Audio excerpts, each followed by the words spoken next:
नमस्कार।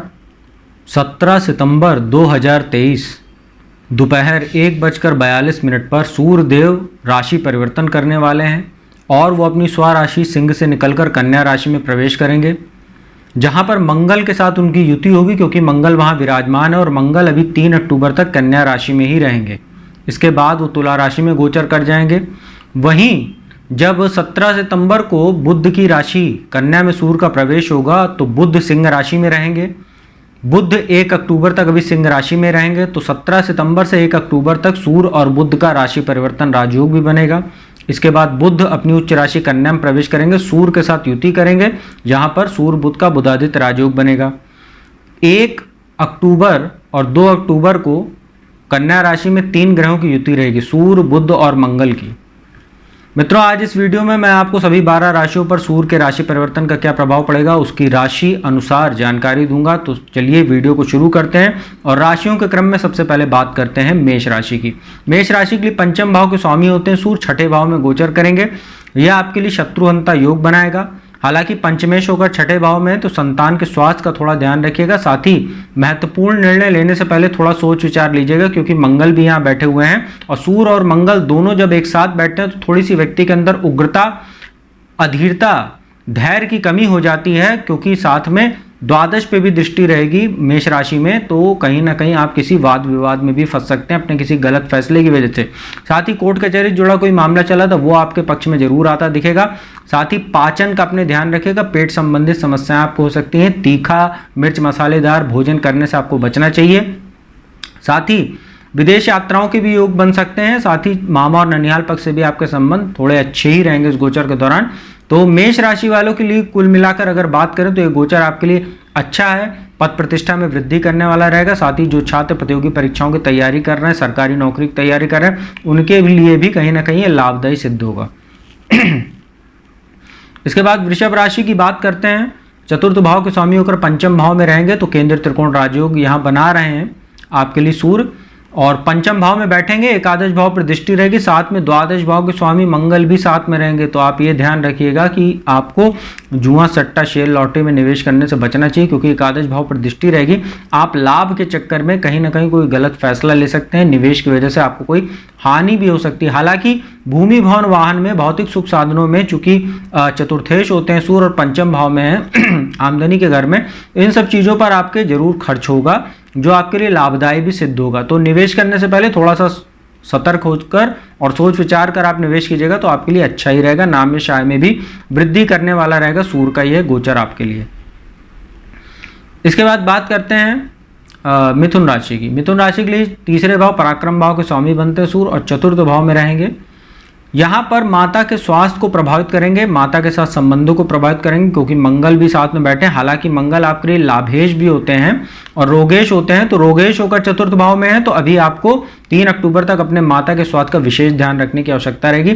साथ ही लाभेश हैं और सूर्य यहाँ बैठे हैं, सूर्य पराक्रमेश है, तो जितना आप एफर्ट करेंगे, पुरुषार्थ परिक्रम करेंगे, माफ कीजिएगा, पराक्रम दिखाएंगे, उतना ही आपको जो है भूमि, भवन, वाहन में आपको जो है अच्छे अवसर आपको मिलेंगे, निवेश के अवसर आपको मिलेंगे और आप भूमि, भवन, वाहन अर्जित करेंगे। जनता में भी आपकी प्रसिद्धि बढ़ेगी। राजनीति से जुड़े हुए आप हैं तो आपको विशेष लाभ होगा। सरकारी नौकरी करने वालों के लिए भी समयकाल बहुत अच्छा रह सकता है। कर्क राशि की बात करते हैं। आपके लिए यह गोचर बहुत ही शानदार होने वाला है, क्योंकि मंगल आपके लिए योग कारक होते हैं। पंचमेश और दशमेश दो केंद्र त्रिकोण के स्वामी होकर तीसरे भाव में, यहाँ मंगल 17 सितंबर से आ जाएंगे और पराक्रम राजयोग बनेगा तीसरे भाव में। यह आपके लिए यात्राएं कराएगा, लाभदायक यात्राएं होंगी, आत्मविश्वास बढ़ेगा, मान सम्मान की प्राप्ति होगी। छोटे भाई बहनों से संबंध को आप अपने अच्छे रखिएगा तो आपके लिए भी बहुत बेहतर रहेगा। भाग्य स्थान पर दृष्टि रहेगी, पिता के साथ संबंध अच्छे रहेंगे, उनका सहयोग आपको मिलेगा, उनका स्वास्थ्य अच्छा रहेगा, धर्म कर्म में रुचि बढ़ेगी, धार्मिक यात्राएं हो सकती हैं। उच्च शिक्षा के लिए विदेश जाने वाले छात्र, खासतौर पर जो इंजीनियरिंग के क्षेत्र से जुड़े हुए हैं या इलेक्ट्रिकल इलेक्ट्रॉनिक्स के फील्ड से जुड़े हुए हैं, ऐसे लोगों को बहुत ही अच्छा अवसर ये सूर्य मंगल की युति दिलाने वाली रहेगी।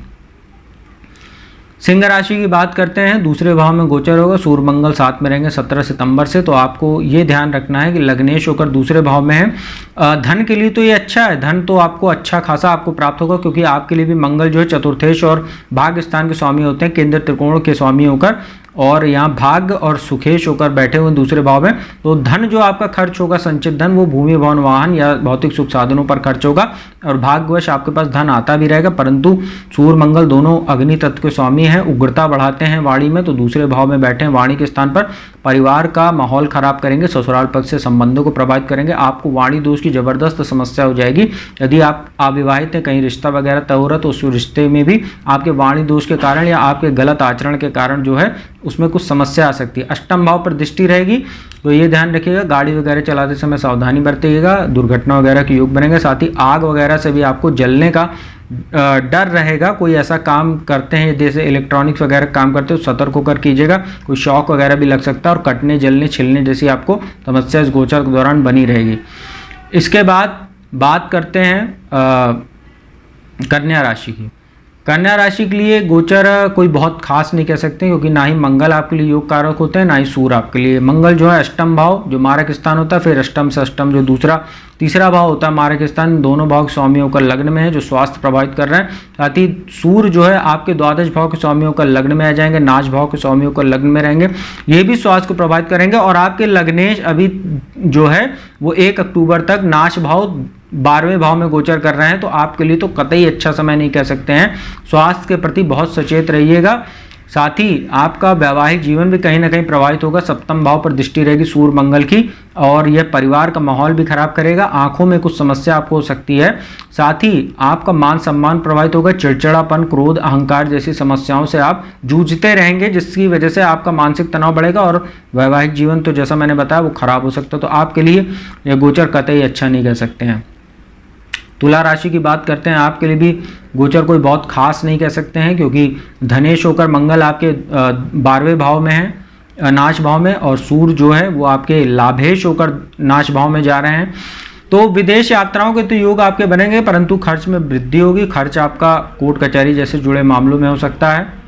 नाश भाव में सूर्य मंगल बैठे हैं, आपके लिए कुछ समस्या बनी रहेगी, स्वास्थ्य संबंधी समस्या, आंखों में समस्या। साथ ही दोनों की दृष्टि छठे भाव पर रहेगी, रोग ऋण शत्रु के भाव पर, तो शत्रुओं में भी वृद्धि होगी जो आपका मान सम्मान प्रभावित करेंगे। साथ ही खर्च में आपके लगातार बढ़ोतरी होगी, बेवजह के खर्चों की वजह से आपको कर्ज भी लेना पड़ सकता है, इसका आप ध्यान रखिएगा।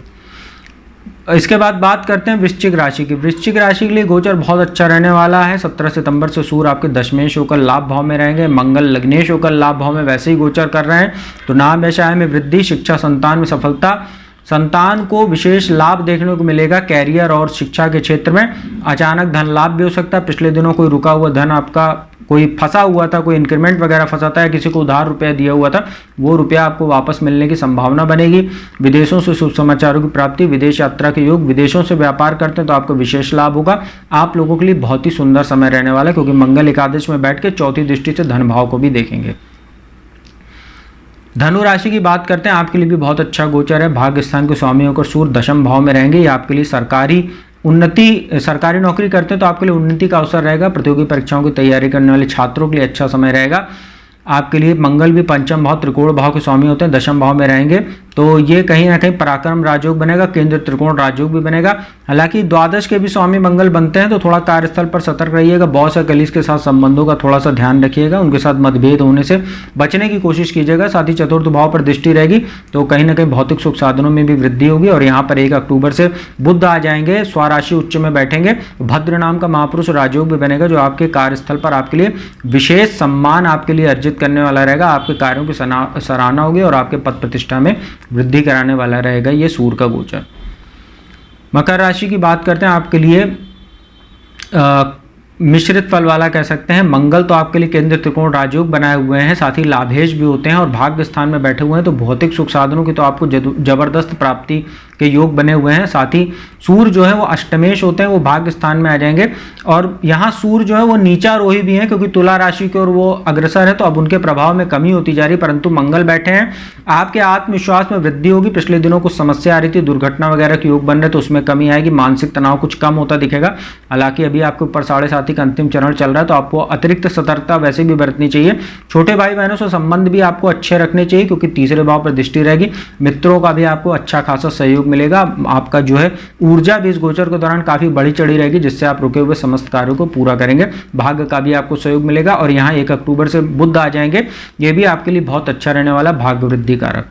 कुंभ राशि की बात करते हैं, आपके लिए कतई गोचर अच्छा नहीं कह सकते हैं। सप्तम भाव के स्वामी बनते हैं वैवाहिक सुख के सूर्य, और अष्टम भाव में मार्केश होकर बैठेंगे और यहाँ पर मंगल भी बैठे हुए हैं, तो ये आपके लिए बिल्कुल अच्छा नहीं कह सकते। दशमेश होकर मंगल अष्टम में है, साथ ही पराक्रमेश होकर बैठे हुए हैं तीसरे भाव के। तो वैवाहिक जीवन का ध्यान रखिएगा, पति पत्नी का किसी का स्वास्थ्य प्रभावित हो सकता है, दुर्घटना के भी योग बन रहा है, गाड़ी वगैरह चलाते समय सावधानी बरतिएगा। साथ ही बुध भी यहाँ आ जाएंगे 1 अक्टूबर से, तो स्वास्थ्य संबंधित समस्या, वाणी दोष की समस्या, गले में कुछ समस्या हो सकती है, स्किन डिजीज वगैरह हो सकती है, तो आप इसका ध्यान रखिएगा। हालांकि यदि आप कोई बोलने संबंधित काम करते हैं, जैसे वकील हैं या कंसल्टेंसी का काम करते हैं, ऐसे लोगों के लिए अच्छा समय रहेगा। और यदि आप खनिज वगैरह, माइनिंग वगैरह के क्षेत्र से जुड़े हुए हैं, तो आपके लिए ये गोचर अच्छा कहा जा सकता है। बाकी फिर भी आपके लिए मिश्रित फल वाला रहेगा, क्योंकि आपके ऊपर भी 7.5 का दूसरा चैनल चल रहा है। अंतिम राशि मीन की बात करते हैं, आपके लिए सप्तम भाव में गोचर होगा, रोग भाव के स्वामी होकर सूर्य जो है सप्तम भाव में रहेंगे, या मंगल भी बैठे मांगलिक दोष बनाकर। धनेश होकर मंगल यहाँ बैठे हुए हैं, साथ ही भाग्य स्थान के स्वामी होकर केंद्र त्रिकोण राजयोग मंगल यहाँ बनाए हुए हैं, और सूर्य यहाँ आ जाएंगे, सूर्य सप्तम भाव में कमजोर हो जाते हैं, तो वैवाहिक जीवन आपका प्रभावित होगा, पति पत्नी का स्वास्थ्य प्रभावित रहेगा। साझेदारी में व्यापार करते हैं उसमें कुछ नुकसान के योग बन रहे हैं, तो इसलिए बड़ा निवेश करते समय काफ़ी सतर्कता बरतिएगा। हालांकि 1 अक्टूबर के बाद कुछ आपको राहत देखने को मिलेगी, जब बुध यहाँ आ जाएंगे, भद्र नाम का महापुरुष राजयोग बनाएंगे, बुधादित्य राजयोग भी बनेगा। परंतु मंगल 3 अक्टूबर को आपके अष्टम भाव में चले जाएंगे, फिर से आपके लिए कुछ समस्या शुरू हो जाएगी। तो सूर्य का गोचर आपके लिए कतई अच्छा नहीं कह सकते हैं, मिश्रित फल वाला रहेगा। तो मीन राशि वालों को अतिरिक्त सतर्कता बरतनी चाहिए। आप लोगों के ऊपर 7.5 का पहला चरण चल रहा है, शनि आपके द्वादश भाव में। तो ये था मित्रों सभी 12 राशियों के लिए सूर्य का जो 17 सितंबर को कन्या राशि में प्रवेश होने वाला है दोपहर 1:42 से, और 18 अक्टूबर तक ये चलेगा। इसका क्या प्रभाव पड़ेगा उसकी संपूर्ण जानकारी मैंने दी। उपाय की बात कर लेते हैं। आप लोगों को प्रातःकाल स्नान आदि के उपरांत स्वच्छ वस्त्र धारण करके सूर्य देव को स्टील या तांबे के लोटे में जल भरकर जल अर्पित कीजिए, और ओम घृणी सूर्याय नमः इस मंत्र का जाप करते हुए उनको जल अर्पित कीजिए। साथ ही वहीं खड़े होकर 11-21 बार ओम आदित्याय विद्महे दिवाकराय धीमहि तन्नो सूर्य प्रचोदयात् सूर्य गायत्री मंत्र का जाप कीजिए। अभी ये मंत्र डिस्क्रिप्शन में और स्क्रीन पर भी आपको दिखाई दे रहा होगा, मैं डाल दूंगा इस डिस्क्रिप्शन में भी। इसका आप लोग यथासंभव जाप कीजिए 11-21 बार, तो आपको लोगों के लिए बहुत अच्छा रहेगा। और अपने वजन के 10वें हिस्से के बराबर आप लोग हर रविवार को दान भी किया कीजिए, गुड़ या गेहूं मिलाकर साथ में, तो आप लोगों के लिए बहुत ही अच्छा रहेगा।